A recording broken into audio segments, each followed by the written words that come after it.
Chelsea 1, Tottenham 0. Let's discuss the Chelsea versus Tottenham game, the tactics within it, how Chelsea played, why it was such a good performance, how Chelsea can sort of stem on from this into this really important UCL run-in that we've spoke about a lot on the channel in recent weeks. I will just, quick disclaimer, I'm not feeling 100%, so if you can hear that in my voice, I do apologise.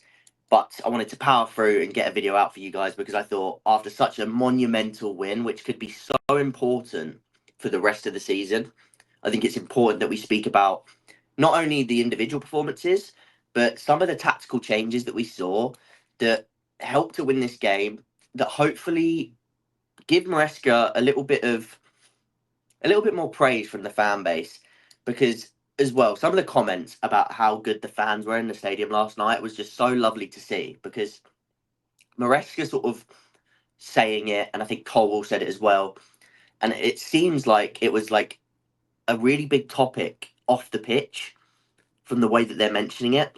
Like, I think it was Maresca and Colwell both come out. I think it was Maresca come out and said that in the changing rooms after the game, they'd been speaking about it, how good the crowd was and how much it gives you that extra 10%. And I think it really, especially in a derby game, I think it's really, really important.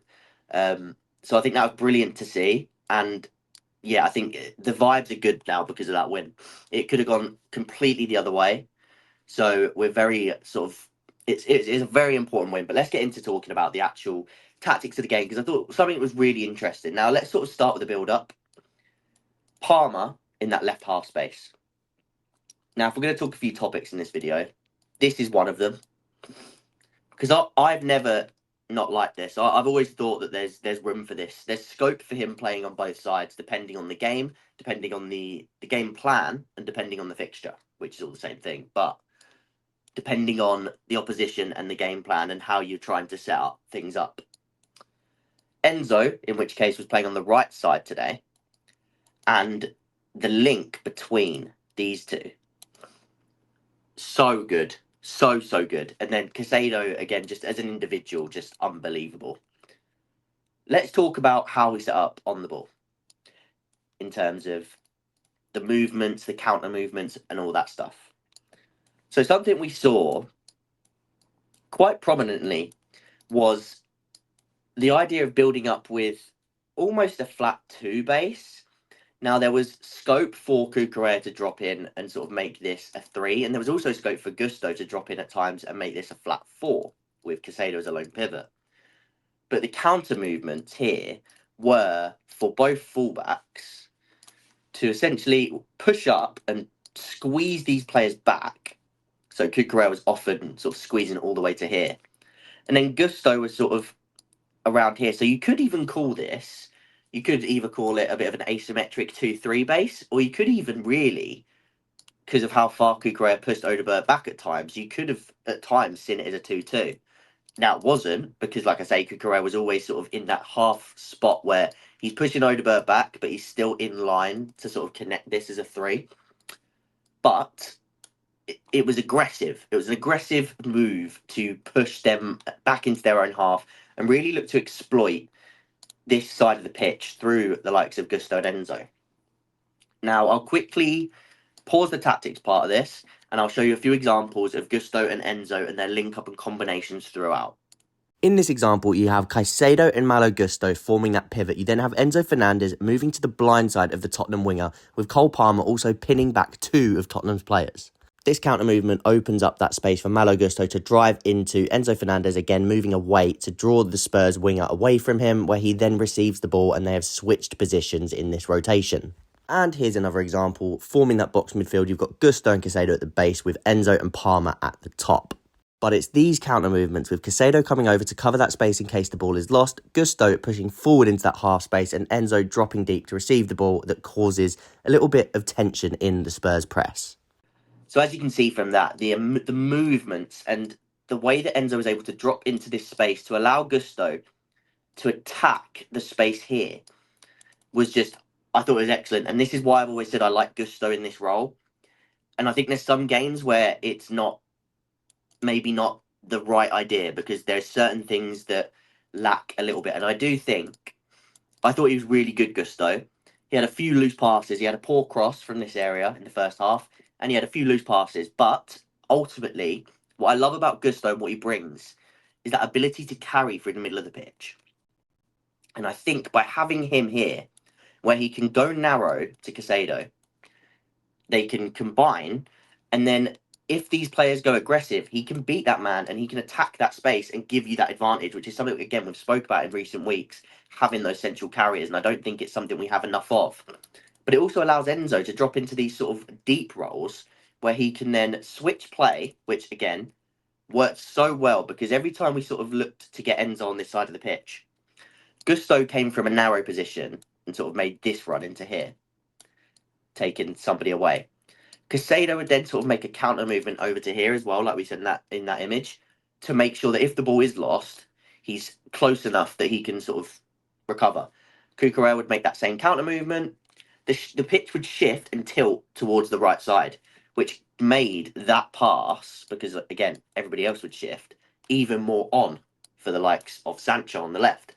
And it's something we exploited, and I really like that, because having Enzo, your best long-range passer, being able to do that time and time again, it's a repeated pattern that makes sense, and it gets one of the best attributes out of one of the best players on the pitch. So I loved that, and I think it really worked for Gusto. Not only that, but Enzo, his box crashing, we know, has been so much better this season. Just arriving late, I think there's a difference between, and I think this is why Enzo can play as an 8 or a 6. It's sort of a hybrid role. Because when he arrives from deep and when he has the license to drop into here so that he is building up and he's part of that first phase of build up where you're using those sort of progressive tools that he has, but he can then make that burst into the box late and arrive behind these players. It's just perfect. And again, the header wasn't even really an example of that, but the header is a brilliant sort of indictment of how good he's been at sort of adding those goals this season. And he did the same for Argentina. And it's just been really, really good to see from Enzo this year, because it's something that's needed. You can't deny it. You need those goals from your midfielders, and we don't have enough goal scoring midfielders, especially until Palmer was sort of seen as a 10. But like, if you look last season, a lot of the argument was Palmer was seen on the right a lot. Where was your goals coming from in midfield with Caicedo, Enzo, and Gallagher? Enzo wasn't scoring many. Gallagher had a few. He was doing okay in that department. But Chelsea needed goals in the midfield, and Enzo has really stepped up in that manner this season.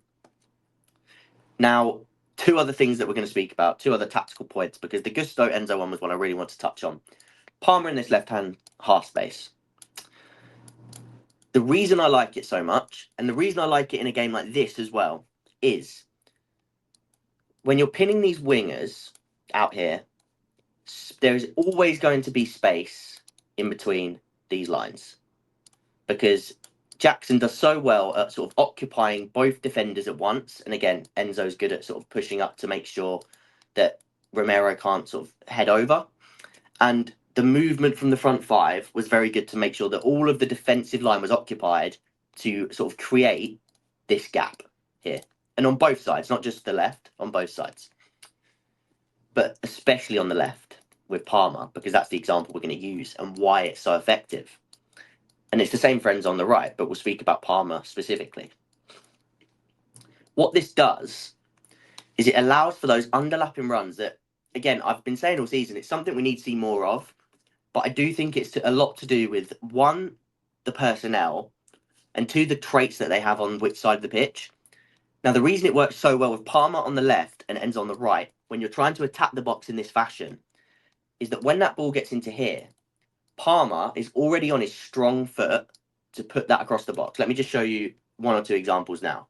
Here's an example of that with Sancho out on the left, ready to play that ball in behind when Cole Palmer makes that movement on the blind side of Bergvall into that left half space. He waits for the right moment, makes the run in behind, and he can then get on the ball on his strong foot to fizz it across the box into Enzo Fernandez, where he's unlucky not to score. So as you can see, Palmer is able to get that ball across into the box on his left foot because he's receiving and he doesn't have to cut back to put the ball in. He's receiving and he can go first time. He can be more direct towards goal straight away. Another reason this is brilliant is purely because we don't really have that box threat right now. So to go quick and then offer these sort of cutback scenarios, there was that really good chance from Palmer where he sort of cuts it back across the box and Enzo gets the touch. I don't know who blocks it. Was it a Doggy or Spence? makes a really good block to stop the goal. But it's those little moments where we went down the side and we got in those really quick balls across the box, little driven passes, and then you've got these guys all attacking the box, and they can attack it on the ground. And I know we scored a header with Enzo, but it's these quicker moments when the defence is unsettled, rather than having these sort of drawn out processes on the wing. Whilst we don't have a box presence, when we have a box presence next season, you can allow for a little bit more variety. But at the minute, we saw a lot of the time, even in this game, we saw examples of it, of where Neto gets the ball and he's in this area and he's looking to put the ball into the box with a sort of an in-swinger. But we don't have the same box threat that we need. I mean, Sancho did arrive at the back post for one of them, but we don't have that box threat that we need to be attacking them and winning them on a consistent basis when Spurs have bodies behind the ball, or any team have bodies behind the ball. The last thing I want to touch on, because I think it was really, really important. Now, I'll quickly show the image now of us setting up in a 4-5-1 at the end of the game. Not a 4-5-1, a 5-4-1 at the end of the game. But I'm also going to quickly show an image of the deep sort of, you could call it a 4-4-2, you could call it a 4-1-4-1. The way that we was willing to sit inside our own half and conserve energy at times to defend our own box and be a little bit more sort of stagnant in a low block. We conserved energy, but what it meant is that when we did push, we did it aggressively. And the importance of that was really, if I just move everything up, like this isn't going to look too sort of neat, but what we managed to do is push so high that Colwell and Chalobah would come really narrow and they'd sort of defend Solanke. Caicedo would sort of be in and around that area. But Gusto and Cucurella were both pushed up in those half spaces. And again, I'll show you a few examples now. Here's an example of that with the 3-2 base push really high, the narrow two centre-backs, Caicedo in the middle, and then Cucurella and Gusto covering those half spaces on the break. But it's this shape, this 3 shape, and again, this would mean that these guys are pushed all the way back. And it was this that allowed Chelsea to sustain pressure for good periods of the game and gain that control and stop Spurs, because they had that 2v1 against Solanke, who was just marked out of the game. Everything that came through this sort of this triangle, you could call it, but this 3, that flat 3, Gusto and Cucurella controlling the half spaces, which is so important in any game, but especially against Tottenham, in my opinion, because you have fullbacks who can drive into that space behind you and cost you in a split second. And what Gusto and Cucurella did so well is engage and be the first one in on those duels to stop any half-space progression through carries, which I absolutely loved. Caicedo, again, he's there to be that cover man behind both of them. Again, he can jump and do it aggressively at both. He can defend in all directions. Unbelievable. Like, genuinely has to be in the conversation for best defensive mid in the world. For me, he's easily the best defensive mid in the Premier League, not counting Rodri. But again, even if you're just talking about an out-and-out ball winner, in the same way that we say about Kante, Caicedo is a joke, man. He's unbelievable. But I absolutely loved the sort of 2-3 base that we set up with and how we used it to control large periods of the game, because I thought it was really, really good, really aggressive when we needed to be, but then also having that extra little bit of know-how to drop off, gain a bit of solidity in that 4-1-4-1/4-4-2, bit deeper, which then gave us the chance to go direct. We haven't even spoke about that, but there's been so much to talk about. But that's another thing that's worth mentioning. We went direct a lot yesterday, which again is a byproduct of drawing them out. And I'm not going to move everything, but it was essentially to the point of the front 3. These 3 were so stretched from the play that they were offering that long ball when this line committed. And it's something Chelsea were willing to do, as Maresca said, when they offer us that in the press and we have the chance to go over the top into these areas, we will, because then these guys can attack forwards. And again, we've got athletic players here. I mean, especially those 3. But even Enzo's been really good at sort of winning those second balls at the minute. And once you win that ball in that space, you can then turn those moments into really quick transitional moments coming from a goal kick or from a really deep phase of play. So really good adjustments from Maresca, really strong performances from a lot of individuals.